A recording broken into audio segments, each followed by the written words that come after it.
Bender just going live. We are live. Yes, Tony, yes. Tony Bahu. We're not doing a green screen today. We're actually in our new kind of office space, with the lights. We're going to hang them up. Yeah, we'll hang them up for next week. We're still in construction mode, but, we're today on Ask a Realtor. We're going to talk about the big myths about down payment and getting into a house. Yeah, absolutely. We got a special guest with us today. Yeah. We're going to have a question. We're going to have questions. Yeah. We invite you to ask questions too with Ask a Realtor. Please, Wint McGee from Bank of England is going to join us to dispel those myths because, a lot of people have, again, we're in a good seller's market, but there's a lot of buyers out there who need some questions answered. So we're going to bring in Wint right now. He's at the office. All right, Wint, how you doing, buddy? I'm well, gentlemen. How are y'all today?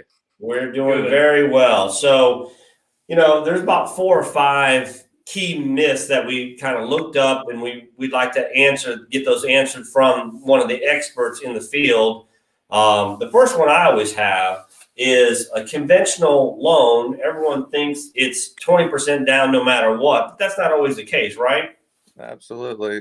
That's a lot of people think they have to have all this money to put down, and that's definitely not the case at all. There's so many different options, especially on a conventional loan with just as little as 3% down to 5% down to even first-time home buyers getting down payment assistance and not have to come out of pocket any money. So, right. But on a conventional, directly talk about that. A lot of people think they got to save 20% to have that down but conventionals can move a whole bunch of different ways, correct? Absolutely. They sure can. The 20% down is to avoid PMI. A lot of people hear that word PMI out there that don't really understand what that is. It doesn't protect the consumer, it's protecting the lender, actually, that mortgage insurance. So, but there's ways around that, different things to buy out mortgage insurance, depending on credit score.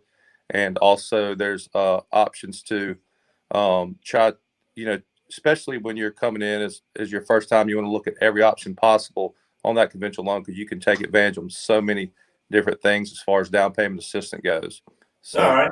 Well, before we ask you the next question, just tell us a little bit about Bank of England and how long you've been in the business, Wint, and about your business. Absolutely. Well, our home office is out of Little Rock, Arkansas. Bank of England was kind of an interesting name because they were like England, and I was like, yeah. They started in England, Arkansas, so it was some good old boys like us, just a really good family-oriented group that I've been talking to for several years and got on board a couple of years ago, and it's just been a blessing to be able to provide all the loans and products for my clients and bring value to you guys, to the realtors and builders, to get you guys to where you're getting these great clients in the houses. So been with them, and our office is here in Ridgeland, and good location here off Maple Street.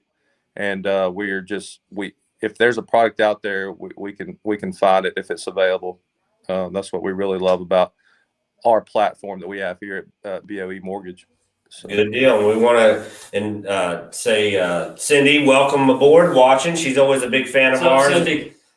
Out of Houston, and she's helping people at H-Town. So, all right, Bender, what you got? Another myth floating around is PMI is always smarter than making a big down payment. That's not necessarily true, right?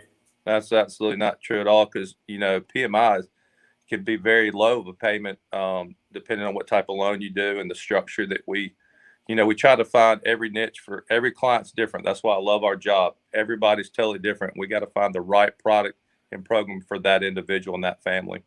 So, see, I think in the perfect world, you don't have PMI insurance for me personally. Right. So it adds a little extra to your note, and it can vary. You got the means to put down payment down. Right. Or 20% down. Yeah. And one of those myths is once you hit that 80% benchmark, it automatically rolls off. But you've got to actually do a little something as a home owner to get that actually taken off, correct? That's correct. At 80%, you need to make that phone call to whoever's holding your paper.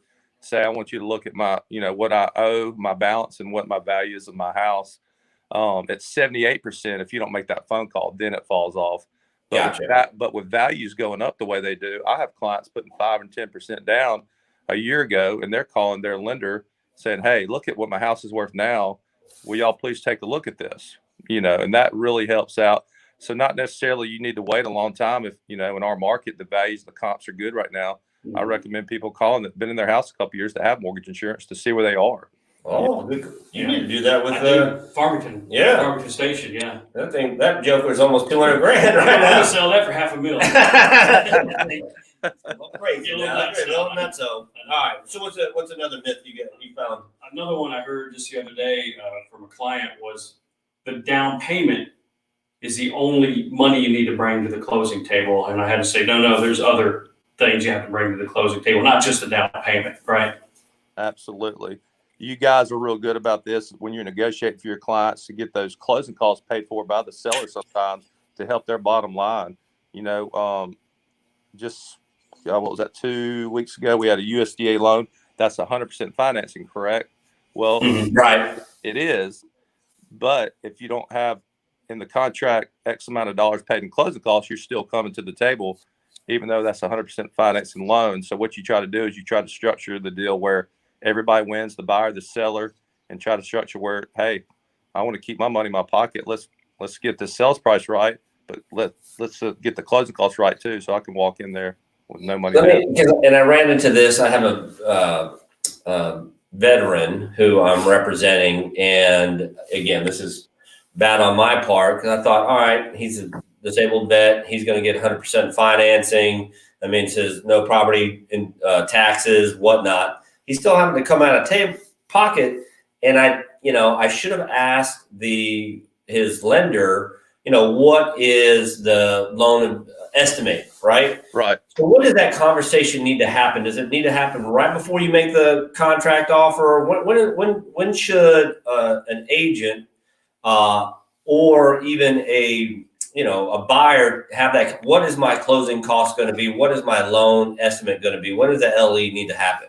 That's a great question. And I always say, if you have an address and you're in negotiations, I'll get the realtors to text me. I'll look up the address. I try to find out what the taxes and insurance are on that house so I can figure out the prepaid items and I can figure out the closing costs on that loan size. And that way, when you're making that offer, a really good number to go back and say, okay, this is going to cost my client X amount of dollars with prepaids, escrows, and closing costs. And that way it gives you a better footing on when you're negotiating and making that offer on how to handle things. So yeah, but you want to have that done. If they're getting that house, you want to have that done on the front end. Okay. And then I was going to say, because I feel real bad. I mean, he's going to have to come out of pocket on some of this stuff. Is when we have that conversation, especially when you're dealing with a local lender, it's a lot easier than a national guy who may not know, or have time to look up all the local information, the taxes and all that kind of stuff. So that's why we always preach and teach, try to get someone locally who can handle the file, who knows the marketplace where we live right now. Nothing against national lenders, but I mean, it's just a better service sometimes if you can get boots on the ground here, right? Oh, absolutely. Because we have relationships with you guys, the closing attorneys, the appraisers. There's so many things involved that people don't realize that when you can stare at us in the eyes and really look at everything, it's really nice for the client to know they're being taken care of. So. Yeah, I had a client the other day talk about one of the national lenders. They're running a real good deal right now. And so we'll shop local too, shop it around a little bit, and gave her the same reasoning that you had. Right. And then you had shop it around at least give the local folks a chance. Right. Yeah. Because you never know. You might get the exact same rate, or you get better customer service because they're here. You can make a phone call. You can get somebody, and you're not going to get passed around. Right. Again, do your due diligence as a consumer, both on the national scale and on the local scale, just to make sure that you're taken care of and you're maximizing your dollars. Right.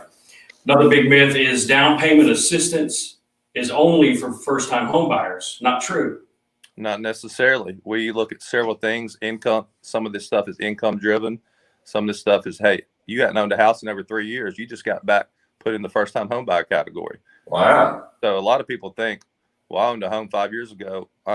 Well, did you sell it 5 years ago? Well, then you're past that 3 year mark. You're back in the game. So there's several things that or myths that people think, well, man, I've already owned a house. There's no way I can get help, and you can. So Nice. Good to know. Very good to know. I'm out of myths. Well, no, this is a good question, good stuff. And the average person that just, just doesn't realize how much involved there is and what goes on. Absolutely. Absolutely. So what's the best way for folks to get a hold of you if they won't have any more questions or, want to bust some of those myths so they can, possibly get into a house? Absolutely. Yeah. As always, I appreciate y'all's relationship, and this is a team effort, and anytime we can, I take value into you guys, and I want to bring value to your clients. And if ever need anything on the weekends, you're showing houses, my cell phone's always available. If I'm not coaching a soccer game or something, but it's 601-906-7074. And you can always email me at wmcgee@boemortgage.com. Gotcha. All right, Wint, we appreciate the time and effort, and you guys. good answers there to thank you. enlighten some of our folks that watch Ask a Realtor. Absolutely. Good to see you guys. Y'all have a great day. You too. I'll let you later. All right, bye. All right, that was Wint McGee from BOE, and good questions about the myths. I mean, because there's a lot of moving parts when it comes to buying a house, and I know Bender and I try to make it easier for you guys. We try to do the homework for you, to be the concierge. It's a partnership, just like Wint said. We're all in this together to get you to maximize your dollars when you're buying a house, especially in the seller's market that we are. I mean, it's crazy out there still. Yeah, it absolutely is. And if we don't know the answer, we'll send you the folks like Wint to give you the answer. Absolutely, absolutely. Anything else you got going on? I do want to mention. On the sidebar, Radiothon going on. Okay. I've been involved with that when I was with Y101, the radio people I've done about 10 of those. It's the 20th annual Children's of Mississippi Radiothon going on right now. You can donate by texting GROW to 51555. GROW, GROW. Okay. To 51555. 3 5s at the end. And we'll put that in the comments when we put that in the comments. So Radiothon, if you're from the area, you're familiar with Larry Batson Children's Hospital, they do a lot of great work out there. Absolutely. Creating miracles and saving children. And, it's great to have that hospital in our very own backyard. And I've done several Radiothons, and it's kind of an insurance policy. You can do the Miracle Club Giving member for $15 a month. They take $15 a month out of your checking account. Promise you won't miss it. And then when you look at your statement, you go, oh man, I just donated to the Children's Hospital again this month. Makes you feel real nice. So text GROW to 51555 to help out the kids of Mississippi. Good. All right, brother. Well, I will see you next week. We'll be where will we be? I guess we're gonna try to get a relocation company together. I think we got that booked. And, Philip Jones from Armstrong Relocation. So we're going to talk to him about they do local, they do national moves and things like that. So because that's the scariest part sometimes is the people just don't want to move. Right, it's a pain in the tail. Absolutely. Like I want to sell my house for $500,000. Right. if I move to the station, but it's like I don't feel like moving. Right. But I got too much junk, and I don't want to. Where am I going to put all my junk? And so Philip's going to answer some of those questions, and we'll have him on next week. Sweet. All right, brother. See you next week. See you. Peace out. Bad.